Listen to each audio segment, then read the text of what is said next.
Finance. It seems hard to learn. But is it really? Wall Street likes to overcomplicate everything money related, confusing a lot of people. Join us on this podcast as we help break down the world of money for you to understand from a relatable perspective. This is Finance Simplified. Hey everyone, how's it going? My name is Rohan and I'm super excited to welcome you to today's episode of Finance Simplified, the official podcast for Street Fins. We have an amazing guest today, Dr. Harold James, who is an economic historian and professor of European Studies, History, and International Affairs at Princeton University. We'll be simplifying a topic that you may have heard quite a bit about lately on the news, Britain's exit from the EU, also known as Brexit.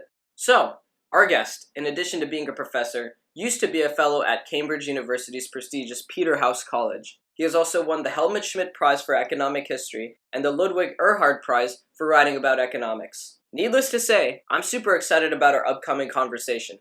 So let's just get started. Harold, welcome to the podcast. I'm very pleased to be with you, Rohan. All right, so I just want to get started with learning more about your background. How did you get interested in teaching economics and economic history and end up at Princeton? I grew up in Cambridge in England, and I started to work in Cambridge University as a student in the 1970s, which was a period of extreme economic turbulence with very, very high inflation rates. So I think there was a natural impetus to be interested in financial and economic history. So it's just kind of that experience of growing up, right, as you say, in a turbulent time in England, economically speaking, Exactly. That really got you interested. How did you go from Cambridge to Princeton, though? I'm curious to know.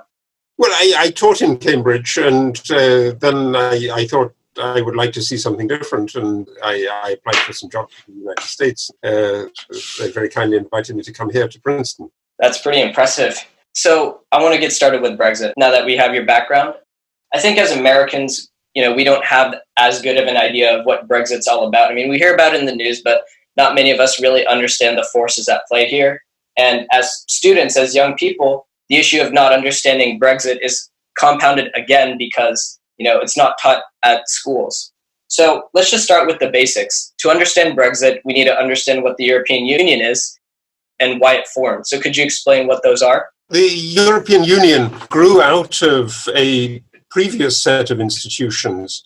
First of all, the European Economic Community, which started back in the 1950s and 1958, and it renamed itself and got a more ambitious purpose in the early 1990s with the Maastricht Treaty as the European Union, which implied a kind of move to some kind of political union in the long distance. Britain had wanted to join the predecessor in the early 1960s, but had been rejected. General de Gaulle, the French president at the time, vetoed Britain's application. And so Britain only joined 10 years later in 1973. But since then, the British relationship with the European institutions has always been slightly uneasy, slightly at a distance.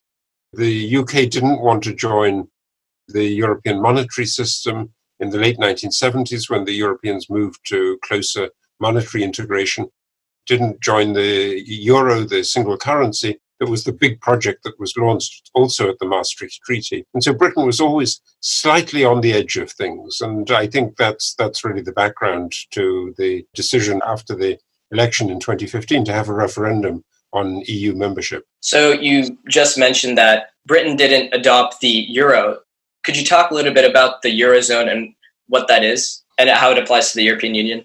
So in the Maastricht Treaty in the early 90s, so the treaty was negotiated in 1992 and then ratified over the next year, the Europeans agreed, all the members of what was now the European Union, agreed to have a single currency as long as the countries were qualified by a set of criteria involving their debt levels, their deficit levels, and their inflation level. The only two countries that got an opt-out clause in the Maastricht Treaty were Denmark and the United Kingdom. So the British negotiators at the time also made clear that Britain wasn't going to join the euro. The euro started working in 2009.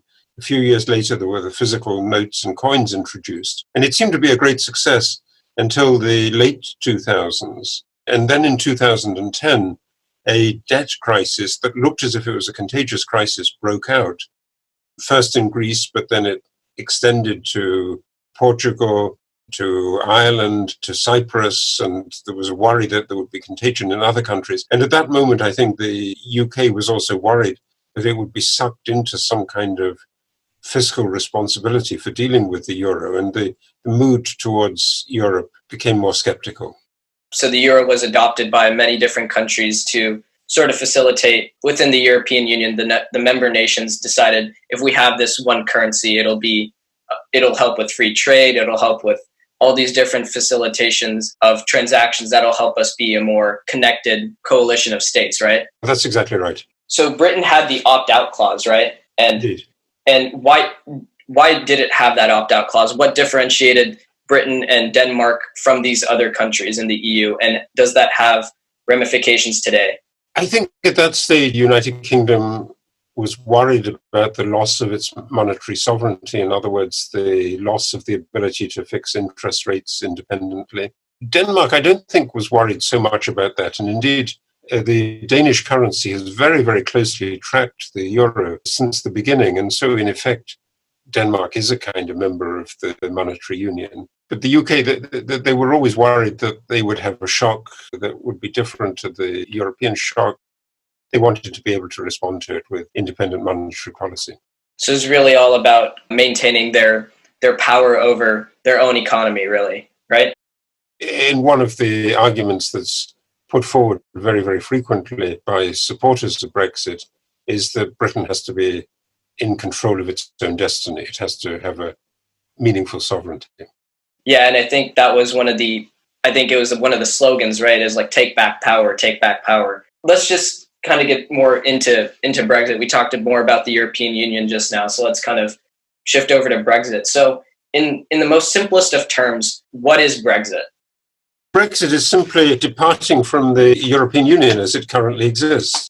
It's not clear what the relationship will be after Brexit. Some countries that are not in the European Union are in something called the European Economic Area. And so that's the case with Norway, for instance. And Norway has very close agreements on all kinds of issues, including the mobility of people, but also the mobility of goods. Then there are other countries in Eastern Europe, in the formerly communist world. Ukraine has a kind of trade agreement with the Euro. Turkey has a trade agreement with the European Union. So all kinds of trade agreements are possible, but none of these have been worked out at the moment for the UK. And so at the moment when we're speaking, this is the beginning of October 2019, the post-European Union future of the UK is still completely in doubt. Yeah, and it just doesn't, from all the reading I've been doing, it just seems like there's so many different possibilities that no one really knows what's going to happen. They're just throwing out ideas. And I'm curious to know, actually, has this sort of departure from a union ever been done before? No, it really hasn't. I mean, the only thing that would come close to it, and some people sometimes hold it up as a model, but it's really completely different, is that in the 1970s, Greenland, which was formerly part of Denmark, disconnected from Denmark, and so disconnected also from the European community, the predecessor of the European Union. But it's still, Denmark and Greenland, they still have a close relationship, and Greenland has trade agreements. It's not a very big country, obviously, either. Yeah, Britain and Greenland don't really seem to be too comparable. There's absolutely no parallel. And indeed, until relatively recently, until 2009, there was no mechanism for getting out of the European Union. It was just assumed to be an ever closer union. Since then, that was when the Treaty of Lisbon, one of the reform treaties that tried to restructure the European Union in a more rational or more transparent way. Since then, there has been, in theory at least, a process for exit. And that's what the UK is currently doing. It's invoked Article 50 of the Lisbon Treaty, and that gives a 2-year room to negotiate what the post-EU future would look like. But that already has been extended once. Yeah, and it always seems to be like, every time in the news you're seeing it, it's always, extending that deadline. It may indeed be that the result of the turbulence at the moment is that there will be another extension, although the current Prime Minister, and there's considerable doubt as to how long he will actually remain in office, but the current Prime Minister, Boris Johnson, has very firmly stated that he will not ask for another extension of the Article 50 negotiation process. You mentioned Boris Johnson. So could you talk about why was there so much dissatisfaction with this European Union, which is meant to be something that promotes free trade, free movement of people, free movement of goods, all things that are boons to an economy? Why was there so much dissatisfaction with that within Britain itself? And how did that lead to some of these players getting involved, like Boris Johnson, like some of the other Brexit figures? I think if you're talking about the free movement of goods, you're right that the view in Britain was overwhelmingly positive. It was positive about the movement of capital because the UK is a major financial centre, so a lot of European financial business was transacted in the City of London. But the UK, or a significant part of the UK population, didn't like the mobility of people within the European Union. And particularly in 2004, the British government, when there was a big extension of the European Union to East and Central Europe, the British government, with Ireland and with Sweden, those were the only three countries that didn't impose transitional restrictions on migration. And it's clear that the British government at that time underestimated the number of people who would come from formerly communist countries in Eastern Europe, the largest number from Poland, but also Slovakia, Romania, Bulgaria, large numbers from all of those countries, as Bulgaria and Romania joined a bit later than Poland. But there was a big flow of people into the UK. Some Britons think that that's beneficial because the Polish nurses and doctors and cleaners and administrators helped to make the national health system operate. Other people, on the other hand, interpreted it as taking away their jobs or taking away their opportunities for promotion or reducing their wage levels because of the effect of labor competition. And so the migration issue became a central element in the lead up to the 2016 referendum. And although I think some intellectuals, many politicians, argued about the sovereignty issue and about taking back control, for most voters, the question was about migration. And the answer that they gave was a very narrow vote that they wanted to leave the EU because they thought that the EU had flooded Britain with too many people. So if you like, we're obviously talking in the United States, there are very, very strong parallels to the anti-immigration elements of Donald Trump's electoral campaign in 2016. And indeed, Donald Trump, I think, got a lot of momentum out of the fact that the British had already gone for Brexit in the summer of 2016. You mentioned Boris Johnson and the fact that he won't extend the deadlines for negotiating the Brexit deals. What is the consequence of a no-deal Brexit? Nobody, and I think that includes the UK government, really knows what the consequences will be. There will undoubtedly be some difficulties in moving goods right at the beginning. Many people have suggested, for instance, that there will be much, much lengthier waiting times to cross between the UK and continental Europe, in particular to cross through the Channel Tunnel between Britain and France, and that the result will be just a fantastic traffic jam that would extend very, very quickly back into central London. I really don't know whether that will be implemented. It's difficult to imagine that people would put up with that degree of dislocation. And that would involve, for instance, hospitals not getting essential medicines, pharmacies not getting medicines, some kinds of industrial products not coming through. You know how the world economy today is really linked together with incredibly complicated production chains, that we don't really have a product that's just made in one country. The components are made in one place and then shipped somewhere else and then shipped again somewhere else after that. And Brexit is going to disrupt those channels very significantly. Some time ago, it's quite a time now, the airport in Hong Kong moved from the old airport to a newly constructed site. And right at the beginning of that move, there were some components that were exported from Hong Kong to the United States that couldn't be shipped. And so production in the Midwest shut down because of the fact that a Hong Kong airport was moving. If you think about the disruption that Brexit is going to cause, a non-negotiated, no-deal Brexit, it looks as if it might be at least significantly more important for the rest of the world economy than just moving a Hong Kong airport. Yeah, and that brings up the question of, what happens to the businesses who are, obviously producing goods and selling them. What happens to them when, once Brexit happens and they're outside of the EU? What'll that do to businesses? And I'm really trying to get at tariffs. Are they going to be put in place, and will that be more costly on the businesses and consumers? Yes, indeed, that's correct. That the European Union, for instance, has an external tariff on automobiles. It's about 10%. So they buy American products and they buy American cars, they have to pay the 10%, but that doesn't deter Europeans from buying products from the United States just because there's a tariff. I know that with Brexit, right? I want to know what that'll do to investment coming in. So how will foreign investors as well as domestic investors react to all this news with the businesses? Investors have already reacted. The uncertainty over the last 3 years, since the referendum in June 2016, has meant a considerable decline of investment in the UK while people wait for an outcome.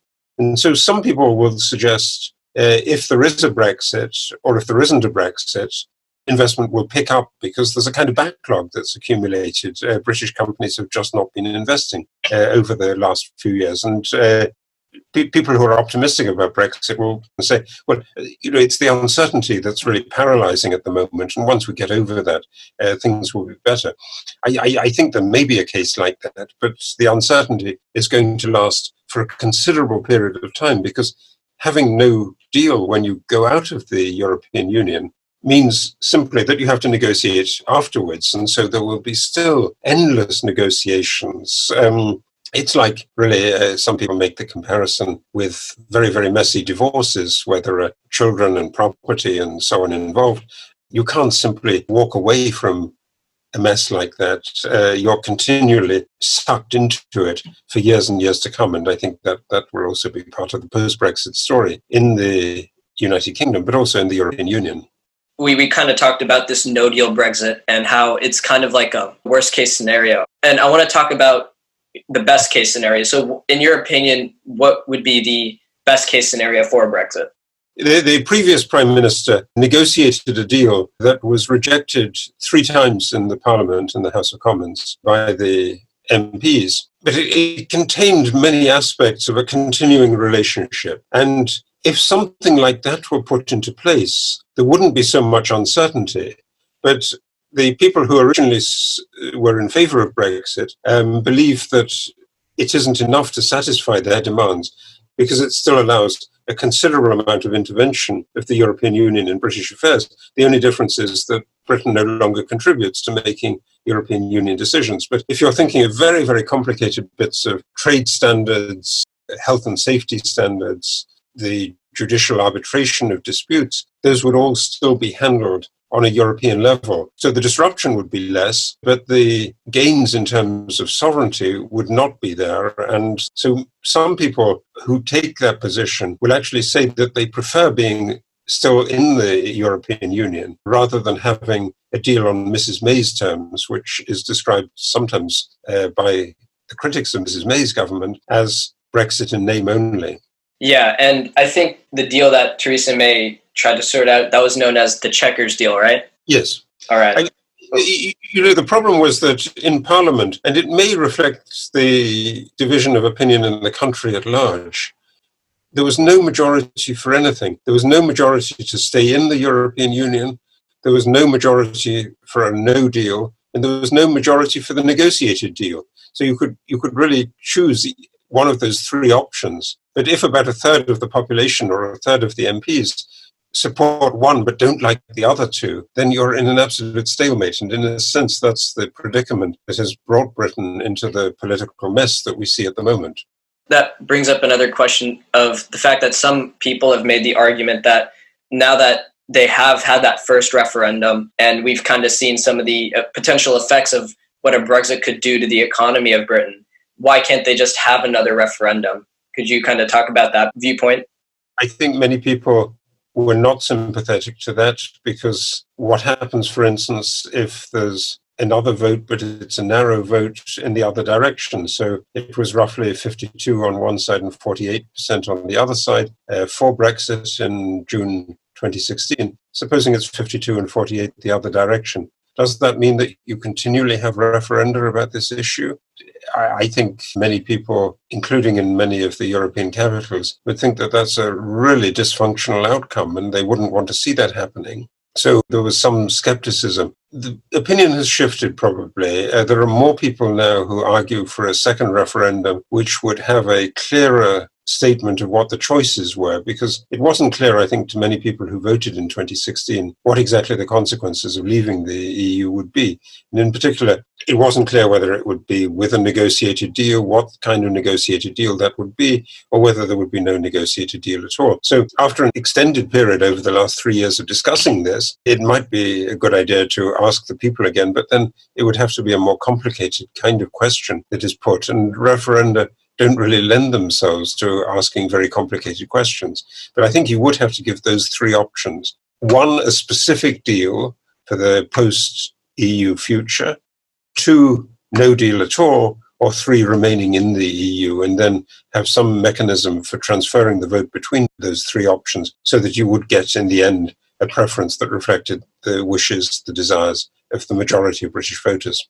Yeah, and I think one of the arguments against having a second referendum made by some citizens of Britain is that, it's about democracy this time. It's really about, it's the will of the people, and they voted in 2016 to have Britain exit, even though it might not have been as educated of a decision as it should probably have been. Right. But you might say, in the 1970s, there had also been a referendum. The membership of the European Community, the predecessor of the European Union, was negotiated by a conservative government. The Labour Party that came in afterwards was divided about Europe. Some people were in favour, some were against. And Labour had a referendum, which was producing then a really massive vote in favour of membership of the European Union. And that seemed to settle, the European Community, that seemed to settle the issue for the time being, at least. The problem is partly, there are a number of problems with the referenda. That the 2016 referendum was really very, very badly thought out, because there was no discussion of what happens if there's a narrow majority.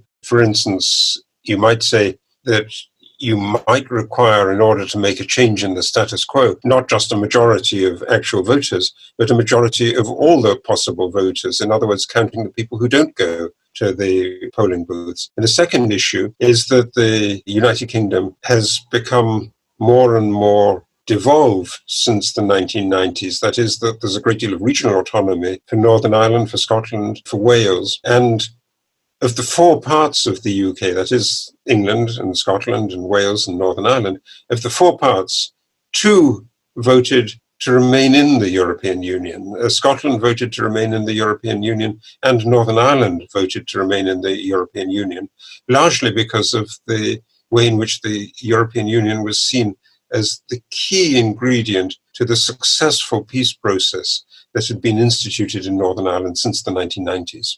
So we've talked quite a bit about how Brexit impacts Britain along with the UK on the four countries and that. But I'm curious to know what the effect of Brexit is on the rest of Europe, because, Britain is it's the largest country and has the largest economy of Europe. I think maybe Germany might be bigger, but... Germany is indeed bigger. The UK is a very, very powerful economy, and particularly for the German export industry, German exports go in quite a large amount to the United Kingdom, and the slowdown in Germany over the recent months has been quite spectacular and is attributable in part to the trade conflicts on the global stage, the trade conflicts between the European Union and the United States, the trade conflict between China and the United States. But it's also attributable in part to worries about what the trading relationship with the UK will be in the aftermath of Brexit. So what's the effect of Brexit on the rest of Europe? What kind of effect will it have? I think it will be negative. Nobody really doubts that it's going to be negative. It will also, there's one country that's even more severely affected than Germany, that's Ireland, because of its geographic position, because of the intense amount of cross-border trade with Northern Ireland. And in practice, the border between Ireland and Northern Ireland has become one of the really big sticking points in the negotiations about the Brexit process. Gotcha. So I'm curious to know. So yeah, by no doubt, it's going to be negative, obviously, because it's kind of taking away from that freedom of movement of capital, people, everything like that. My next question is, what kind of products and businesses would be resilient to a Brexit? It's possible that some kinds of financial service might be better off. And some institutions, hedge funds, for instance, had quite a large number of their owners, employees, managers who were sympathetic to Brexit because they thought that getting out of the European Union would get out of an over-complex regulatory framework. On the other hand, the European Union has really quite a lot of clout, and I don't think likes to have the idea of a lightly regulated competitor just off its borders. And over recent years, also since the Brexit referendum, the European Union has been putting a lot of pressure on Switzerland to be more compliant with European Union regulations. And I think the same pressure will come on the United Kingdom if it's to have access to European markets. I also want to, because a lot of our listeners are students, I wanted to talk a little bit about the currency markets of more particularly the pound and the euro. So could you kind of give us a quick primer on currency movements and the dynamics of currency markets? Well, the more uncertainty there has been about Brexit, the more sentiment has developed against the British pound. And so the pound has fallen quite significantly on the exchange markets. It fell immediately after the referendum, and it's been falling in the recent weeks because of the perception that the outcome will be a kind of no deal or a hard exit. You can see also immediately there is a sense of some kind of compromise, some kind of movement, the pound rebounds. It's I think, like the issue that we discussed before, that the uncertainty is pretty killing. If the uncertainty were ended in some way or another, you might get much more of a stabilization. But at the moment, the sentiment on the markets is worry and concern about the economic and financial consequences of a no-deal Brexit. And we've seen also just over the last days increased global uncertainty. Brexit is one of the things, along with the China-US trade conflict, that is feeding into a global uncertainty. So that uncertainty obviously feeds into less demand for that currency, and that obviously drives down the price. And then the other currency in question is the euro. So how has that been impacted, and how has that currency moved based on the uncertainty? The euro has weakened significantly since the early stages of the euro crisis. But that's actually, from the point of view of many Europeans, desirable. It's probably an unintended consequence of the policies of the European Central Bank in the quantitative easing and bond purchase programs that the ECB has adopted. But it does also mean that the European currency at the moment is comparatively weak against the dollar. And from the perspective of the United States, some people, including the president, believe that this is a kind of unfair competition and that the Fed should do more to be like the ECB and to talk down the dollar to some extent. So Harold used the term weak to describe the euro and the pound. But what does it mean when a currency is weaker? And why did Harold say that it's a good thing when a country's currency is weak? It starts with understanding that currencies are compared relative to each other. By itself, $1 US is still worth $1 US, but it may be worth a different amount in a different country with a different currency. So when Harold says that the euro is getting weaker relative to the US dollar, that means that €1 cannot buy as many US dollars as it did before. When one currency exchanges for less of another currency than it did before, then it has weakened. The exchange rate is the value of one currency in terms of another currency. For example, the exchange rate between the dollar and the euro on January 8th, 2020 is $1 to 0.9 euros. That means you can exchange $1 for 0.9 euros. For simplicity, the exchange rate is usually given as the amount of another currency that one unit of your currency can get. So as I mentioned, $1 gets 0.9 euros, but €1 gets $1.10. There's a relationship between the two exchange rates because there's simply a proportion of one currency to another. To find the exchange rate of currency A to currency B, you just see how much of currency B that one unit of currency A can get you. And to find currency B to currency A's exchange rate, find out how much of currency A you can get with one unit of currency B. It's as simple as that. Perhaps it might have been the case that €1 could be exchanged for $2, but now, due to the uncertainty and poor economic situations in countries using the euro, perhaps the euro has weakened so that instead of exchanging for $2, €1 can only be exchanged for $1. €1 can only buy half as many US dollars as it could have before. But if the euro weakens to the dollar, that means the dollar strengthens relative to the euro, meaning the dollar can buy more euros than in the past. In the example we just used, if €1 used to exchange for $2, then proportionally, $1 could exchange for half a euro. But when the euro weakens, so that €1 exchanges with $1, then again, proportionally, the dollar now strengthens to exchange for €1 rather than half a euro. That's actually good news for the economies using the euro and bad news for the economies using the US dollar. Why? Well, if you think about it, when the dollar strengthens from being worth half a euro to being worth €1, the euro has essentially become cheaper to convert to. It previously cost $2 to get €1, whereas now it just costs $1. That means that goods and services in countries that use the euro are cheaper to buy relative to goods and services in your country, the US. Now, instead of buying goods and services in the US, where the US dollar is used, more people with US dollars, which strengthened relative to the euro, could convert their dollars to euros and buy the cheaper goods and services in those countries using the euro. The buying of those goods and services leads to more imports from the euro economies to the US, which by definition means that the euro economies have exported more to the US and brought more money into their economies, therefore boosting it. In summary, a weaker currency means a cheaper currency, and people like to buy cheaper things, which causes them to convert their currency into the cheaper currency and buy the cheaper goods and services, and stimulate the cheaper currency's economy and the consumers and producers in it. That's why a weaker currency is often considered good for the economy of that nation. It's important to understand this concept because it's ever present in negotiating trade with other countries and the dynamic of the global economy. Back to the conversation. And I can see why a cheaper euro would be also more desirable to the citizens. It's boosted the export performance, undoubtedly. Right, okay. So how should we sort of categorize at a more broad level? So should we view Brexit as a political event or as an economic event, or is it just so complex that it's both? Well, it's primarily an event that's produced by politics. It's produced by the long history of the UK's rather strained, semi-distant relationship with the continental Europeans. It exploded in the wake of the debt crisis, and at the moment it poses a significant economic as well as political challenge to European stability, but also to global stability.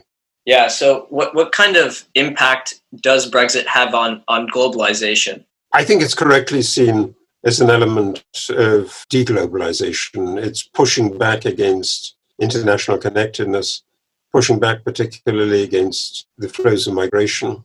Some of the advocates of Brexit, particularly in the more economically liberal bits of the Conservative Party, think that they might get a more global, more open Britain as a result of going for Brexit. But in my view, that's actually economically and politically illiterate, because you can't really globally integrate with countries a long, long distance away. There's an enormous literature that tells you that trade is linked to geography and to proximity. And so your closest trading relationship is inevitably going to be with countries that are close to you. And it's unrealistic, I think, to think that China or India will be able to replace Europe as the markets for British goods. Right, and you talked about different trading partners, and the US is obviously probably one of the bigger ones. What kind of role can the US have on Brexit? Well, the President of the United States has been very open about his preference for Brexit. He seems to want to weaken the European Union. He doesn't like the kind of non-national character of the European Union. The motivation may be quite complex. Other countries don't like the European Union. President Putin doesn't like the European Union. Putin and Trump have been cheerleaders for the UK getting out. I think that fact in itself might suggest that there are reasons why getting out is not such a good idea for the people of the United Kingdom. The president has had quite a bit of a... And he says, there will be a great trade deal, but it's unclear what that would be. Anyway, if there's a trade deal, it has to be passed by Congress. Congress has made it very, very clear that if something happens that endangers the peace process in Northern Ireland, it wouldn't find much sympathy in the United States or in the Congress. There are many Irish people, after all, in the United States who feel strongly about the fortunes of Ireland. And if Brexit is going to be really harmful to Ireland, which I think is a very likely effect, then the sympathy for this kind of trade deal is going to evaporate very quickly. Would you say it's correct to categorize that the politicians who are arguing for Brexit are using the argument that it's democratic, it's kind of what the people want, versus the people against Brexit who are saying it's going to be an economic catastrophe due to uncertainty and the actual potential ramifications? Would you say that's a good summary of what both sides are arguing? It is a kind of summary. People are going to spin it in different ways. I think it's really problematical to say what the people want is really easily measured by something like a simple referendum on the 23rd of June 2016. What the people want is all about very, very complex choices. And on the whole, the British principle in the past is that you can't ask all the people all the time about all the choices. And so you leave that to Parliament, and Parliament, the representatives of the people, they're legitimate because they've been elected by their constituents. They're in a position to see those arguments, to weigh the trade-offs, and to make the calculations. In that sense, the reliance by the pro-Brexit people on the idea of a popular referendum as the ultimate criterion for legitimacy is really counter to British constitutional practice, but it's also really counter to thinking about how in a complex, interrelated modern world, decisions have to be made. It's a very complex world, right? That's why we leave things to Congress or to Parliament. As Harold mentioned earlier in the podcast, we recorded this episode in October of 2019. As I edit this in January of 2020, I want to give you guys an update on Brexit negotiations. If you've been paying attention to the news about Brexit, then you know that in late December, a formal bill was introduced in Parliament called the Withdrawal Agreement Bill, which is still making its rounds in the different parts of Parliament for approval. If all goes to plan, this bill will go through Parliament's legislative process and be passed into law, and the UK will finally leave the European Union on January 31st. Immediately the next day, February 1st, the post-EU transition period begins, and Britain will begin negotiating trade with different countries and will have 11 months to figure out trade deals with all those different countries. Boris Johnson has said that he doesn't want to extend the post-EU transition period beyond December 2020. But there is uncertainty as to whether or not he can achieve his goal of figuring out all the trade deals he needs to make before then. By November 26, 2020, to be exact, is when the European Union needs a trade deal negotiated if it's to be implemented in the beginning of 2021. That's the update on Brexit as of mid-January 2020. Back to the conversation. Right. And as we're nearing the end of our discussion, I want to finish off with 3 questions, and I'll ask the first one now. So as a professor, you talk to students on a daily basis. What mistakes and misconceptions do you see them having as it relates to economics and economic history? What are those mistakes and misconceptions that students walking into your class have? They come with all kinds of different ideas, naturally, inevitably. I think many people instinctively feel that there's something bad about globalization and about international connectedness. And one of the things that I think you can really learn from looking at economic history is how these periods of global openness have actually produced considerable growth, considerable prosperity, and considerable political stability as well. And that it's the deglobalization episodes, the 1930s most spectacularly, that are really catastrophic and that impose a big human cost as well. I think we're seeing that as governments flirt with deglobalization, we're going to see more and more how high the costs are. And I believe as an economic historian that I can help to affect that process by just telling a story about how high the costs were in the past. Yeah, and you're talking about globalization being this thing that's causing progress. It goes to the idea that trade's mutually beneficial for all the parties involved in it. I think that's fundamentally right. That trade, if it's based in a secure legal framework, is about a mutual benefit, and it's not a zero-sum game. what's happened over the last 10 years or so is that more and more people in the political world have tried to present trade as a zero-sum game, where if one side benefits, the other side loses. Yeah, and I guess the inherent nature of trade that it is not zero-sum, because both sides are getting what they want. What advice do you have for, teenagers and students? Many of, you teach them all day. What advice do you give them for understanding the complex economic world today? I do think they can do quite well by looking at historical episodes and, not just to do with Britain and Europe, but for instance, current rivalry between the United States and China, I think replays some aspects of the rivalry between the United Kingdom and Germany in the 19th century.